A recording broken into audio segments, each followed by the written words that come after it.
Assalamu alaikum wa rahmatullahi wa barakatuh. Welcome back to Amazed by the Qur'an, a series in which I try to share with you what I find amazing about the Qur'an. Today I want to start this conversation briefly with a description of the difference between nouns and verbs. That'll help you appreciate the ayat that I want to talk about, okay? So by definition, nouns like apple, tree, happiness, etc.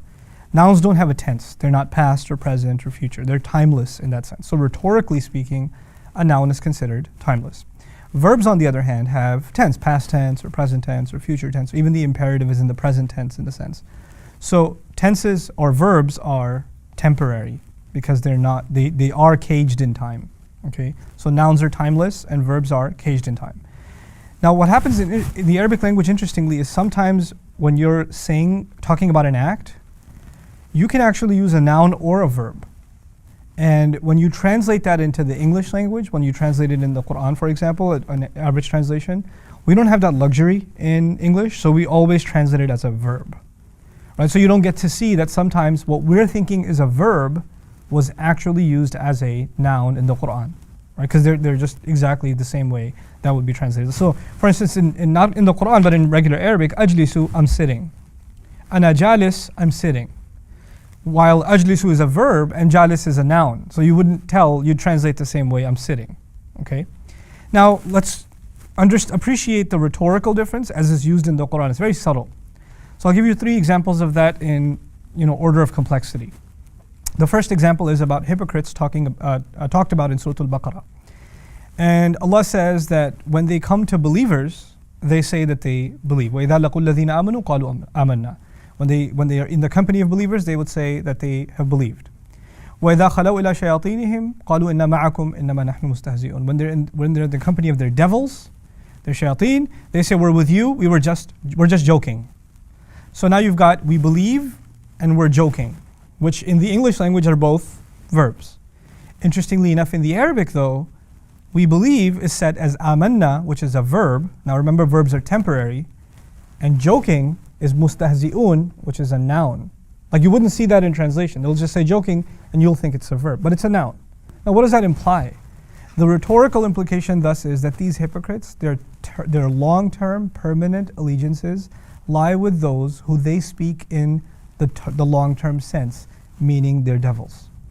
Yes, they try to have loyalties on both sides, but they're long loyalties and their constancy is with the shayateen, with the devils, subhanAllah. And that's how Allah exposes where they lean more.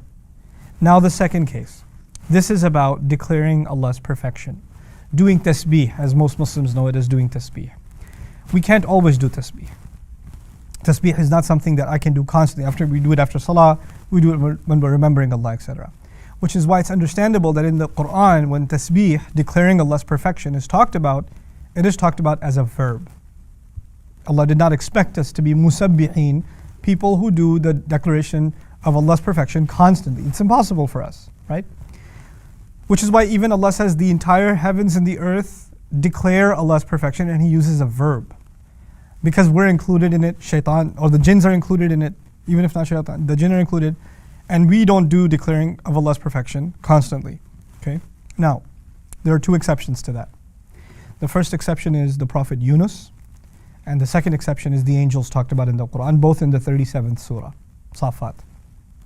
Allah talks about when Yunus alayhi salam was in the belly of the whale, the biblical name Jonah, right? When he was in the belly of the whale.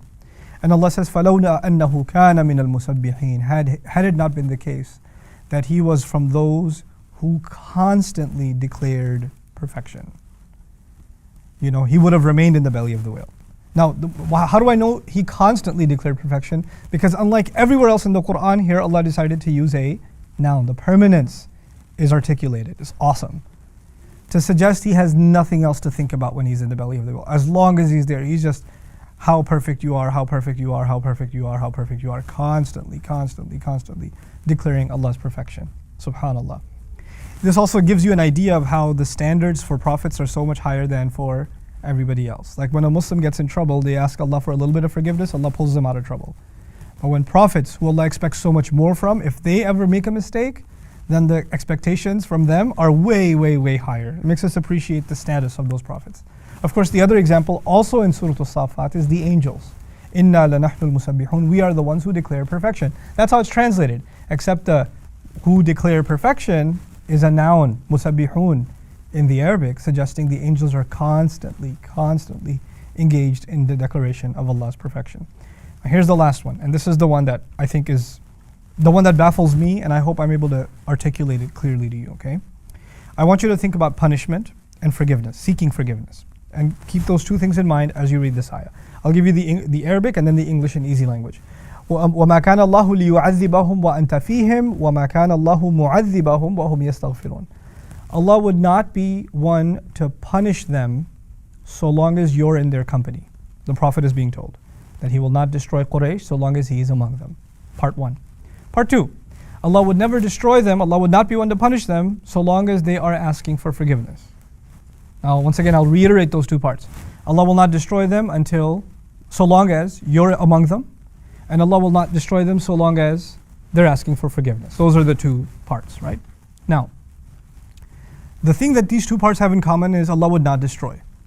Except in the Arabic, the first case of Allah would not destroy is mentioned as a verb. And in the second case, Allah would not destroy is mentioned as a noun. Now, what does that mean? That means Allah not destroying in the first case is a temporary clause because verbs by definition are temporary.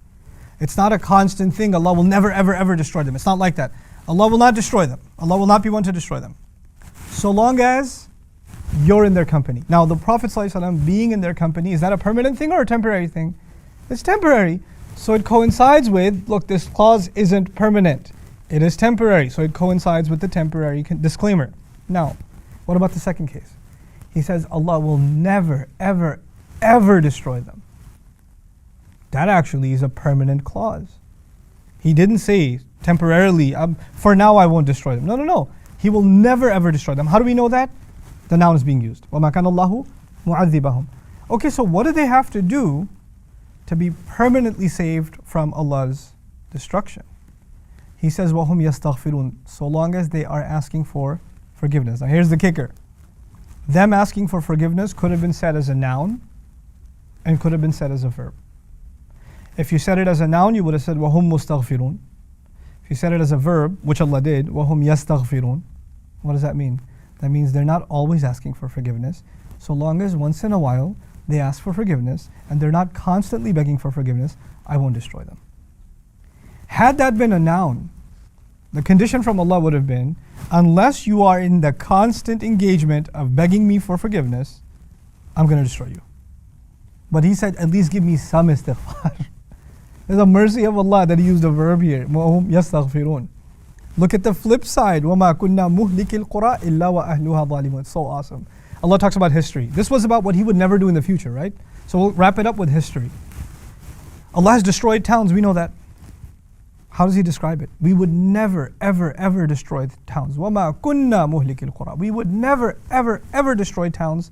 مُهْلِكِ الْقُرَىٰ, destroyers of towns, that's a noun. We've never done it ever, ever. Until what? إِلَّا وَأَهْلُهَا ظَالِمُونَ. Except that its people do wrong. Except that its people do wrong. Now the doing wrong in this ayah is actually a noun. Remember, seeking forgiveness was a verb, so it's temporary. So long as they do some seeking for forgiveness, they're saved. But doing wrong in this ayah is a noun, which means until its people were constantly immersed in wrong, I wouldn't destroy them. I didn't just destroy nations when they did wrong. I destroyed nations when they demonstrated a constant pursuit of the wrong. إِلَّا وَأَهْلُهَا ظَالِمُونَ. Not يَظْلِمُونَ. ظَالِمُونَ. Constant pursuit of wrong. So something as small as the difference between nouns and verbs, wallahi, I've given you like 3 samplers from this. There are literally thousands and thousands of examples of this in the Qur'an. This subject alone leaves me amazed. I hope you guys enjoyed the series. See you next time. Barakallahu li wa lakum. Assalamu alaikum wa rahmatullahi wa barakatuh.